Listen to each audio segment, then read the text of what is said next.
Hello everyone, আসসালামু আলাইকুম। কিভাবে একটি বালিশের কভার কাটিং করবেন সহজ নিয়মে, তারই একটি ভিডিও নিয়ে হাজির হলাম। চলুন শুরু করা যাক। প্রথমে এখানে আমি একটি বালিশের কভার নিয়েছি। এখানে দুইটি পার্ট হবে। প্রথমে বড় পার্টটি মেপে নিলাম। এখানে লম্বায় 26.5 ইঞ্চি নিয়েছি। চওড়ার মাপটা নিব। চওড়া এখান থেকে 20 ইঞ্চি পরিমাণে নিলাম। মনে রাখবেন, এখানে যে লম্বা এবং চওড়ার মাপ নিয়েছি তার থেকে 3 ইঞ্চি কিন্তু বাড়তি করে রাখতে হবে।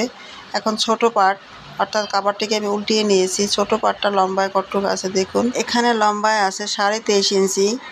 মাপটা কিন্তু ভিতর থেকে নিব। আর এখানে আছে 4.5 ইঞ্চি। এখন আমি পুরো মাপ কাগজে লিখে নিয়েছি, আপনারা স্ক্রিনশট দিয়ে নেবেন। দেখুন, প্রথম পার্টটা 26 ইঞ্চি, তার সাথে 3 ইঞ্চি নিলাম, অর্থাৎ 29.5 ইঞ্চি চওড়া। আর দ্বিতীয় পার্ট, এটাকে লম্বা আছে 23 ইঞ্চি, এর সাথে আমি 1 ইঞ্চি বাড়তি নেব। উপরের পার্টটা 3 ইঞ্চি করে বাড়তি নেওয়ার কারণ হচ্ছে সাইডে আমার 1 ইঞ্চি করে ভাঙা যাবে।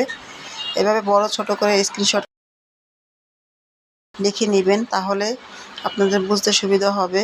প্রত্যেকটা নিচের ছোট পার্টগুলোর সাথে আমি 1 ইঞ্চি করে বাড়তি নিয়েছি, আর বড় পার্টগুলোর সাথে আমি 3 ইঞ্চি করে বাড়তি নিব। এভাবে যারা নতুন আছেন তারা কিন্তু খুব সহজেই এই কাভারগুলি কাটিং করতে পারবেন। চলুন কাটিং শুরু করা যাক। প্রথমে এখানে কাপড়টিকে দুইটি ভাঁজ করে নিলাম। আমার সামনের সাইডটা হচ্ছে খোলা সাইড, আর অপর সাইডটা হচ্ছে বন্ধ সাইড। এখান থেকে আমি চওড়ার মাপটা নেব। চওড়া যেহেতু এটা বড় পার্ট, চওড়া 20 ইঞ্চি আছে, তাই আমি চওড়া নেব 23 ইঞ্চি। আর লম্বা যেহেতু আছে 26.5 ইঞ্চি, এখানে আমি 29.5 ইঞ্চি নিব, অর্থাৎ 3 ইঞ্চি করে বাড়তি নেব। 1 ইঞ্চি করে আমার বর্ডারে ভাঙতে যাবে। এখন আমি দাগগুলি টেনে নিব, আর মাপ সব সাইডে মাপগুলি ঠিক আছে কিনা সেটাও দেখে নেবেন। এভাবে এখানে আমি দুইটি বালিশের কভার কাটিং করব, তার কারণে দুইটি কভার অর্থাৎ দুইটি বড় পার্ট আমি এখানে ভাঁজ করে নিয়েছি।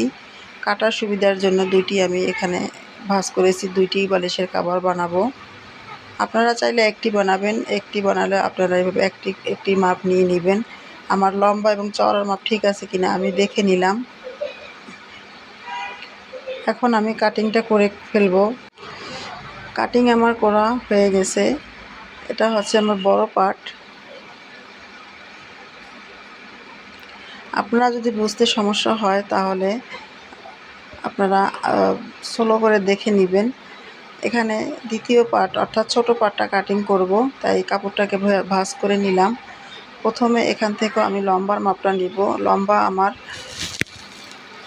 23 ইঞ্চি, এখানে 1 ইঞ্চি বাড়তি নিব, অর্থাৎ 24 ইঞ্চি নিব। আর চওড়া হচ্ছে 18 ইঞ্চি, আর 1 ইঞ্চি বাড়তি নিব, অর্থাৎ 19 ইঞ্চি নিব সেলাই মার্জিনের জন্য। এখন আমি দুই সাইডে দাগ টেনে নিলাম। সব জায়গায় মাপগুলি ঠিক আছে কিনা আমি দেখে নিলাম।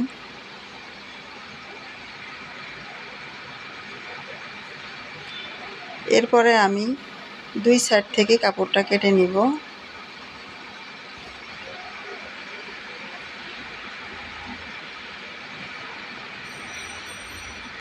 আমার দুটি পাটি কিন্তু কাটা হয়ে গেছে। এখন কভারের ভিতরে যে ভিতরের অংশটা আছে অর্থাৎ 4.5 ইঞ্চি, আর এখান থেকে লম্বা যা আছে আমি তাই নিব। এটা হচ্ছে আমার লম্বা 23 ইঞ্চি পরিমাণ, অর্থাৎ 24 ইঞ্চি লম্বা নিব।